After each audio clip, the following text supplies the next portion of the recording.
dapat mas maging aktibo ang mga LGU sa pangangasiwa ng flood control projects ayon sa mga senador.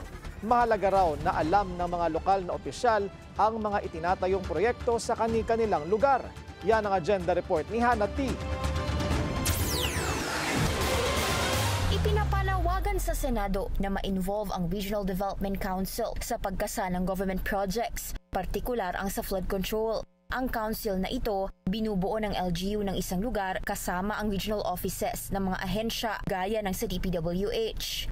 In a perfect world, doon dapat pinag-uusapan ng pamamalakad sa flood control projects ng mga probinsya, ani Senate Finance Committee Chair Win Gatchalian.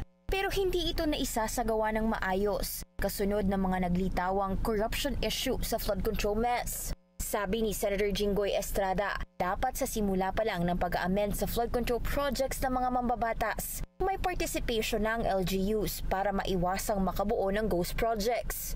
Sino ba ang mga mastermind ng mga ghost projects? Di ba yung mga engineers dyan sa mga DPWH? Hindi naman mga senador, hindi naman mga congressman Isa si Estrada sa mga akusado pagdating sa di umano'y pagtanggap ng kickback sa infra projects. Ayon sa testimonies ng ilang dating DPWH engineers, kasama rin si dating USEC Roberto Bernardo. Pero itinanggi ito ni Estrada at naniniwala siyang malinis ang konsensya niya. Sabi rin ng senador, ilan daw sa mayors hindi alam na meron namang flood control projects na ikinasa sa sarili nilang bayan. Parang sa Quezon City na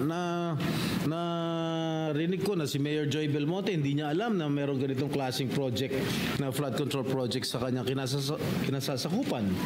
Dapat talaga na bilang isang mayor, bilang isang governor, bilang isang local chief executive, alam nila kung ano nangyayari sa sarili nilang bayan o sarili nilang probinsya.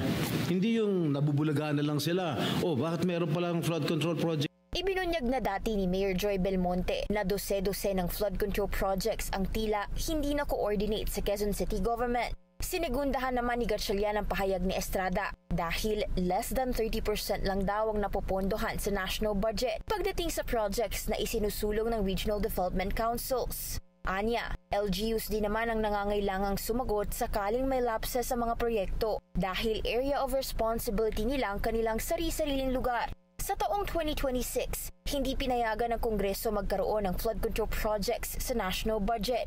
Una nang inilantad sa ilang congressional investigation na tila wala namang engineering plan ng mga proyekto, kundi financial plan lang. Kaya hindi epektibo o ghost naman ang ilang flood control project. Gusto na itong wastuin ng DPWH ngayon, kabilang ang iba pang mga ahensya.